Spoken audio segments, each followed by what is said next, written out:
Oke, sebelumnya juga selamat malam Sugeng Dalu. Assalamualaikum warahmatullahi wabarakatuh. Waalaikumsalam. Untuk seluruh tamu yang sudah hadir. Nah, ini dari kediaman Bapak dari Aminuddin, Bapak Aminuddin dan juga Ibu Nurul. Dalam rangka menghitankan anaknya, putranya yang bernama Muhammad Rasya Justin Aminur Lino. Undang-undangannya kepiye iku Mas? Lino nggak? Rasa. Rasa Ya. Doanya cepat sembuh. Sudah Niki sembuh wis- sayang. Oh wis pelayan, Iya, wis oh. iso dikanggokno bareng ya Mas Iya ya. iya zaman Iya. saiki sunat ora kaya zaman biyen kowe sunat ngono kuwi ya. Iya. Heeh, saiki serba modern, serba instan dan serba cepet. Iya. Nggih.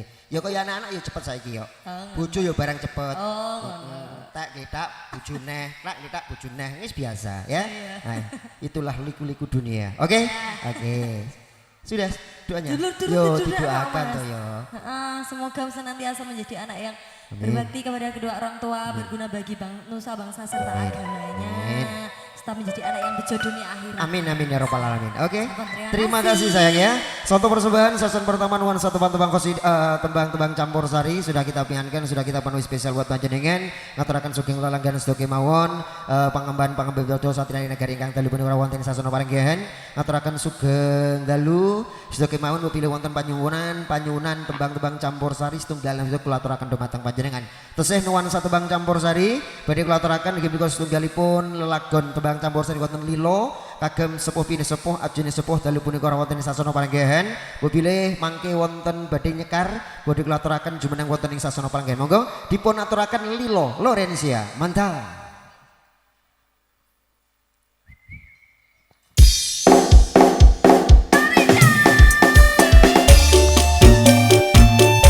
Masih bareng Florencia. Yang sama yang Lilo.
wonten pambrutan kelanganane pepunden kawula ingkun Bapak Amin.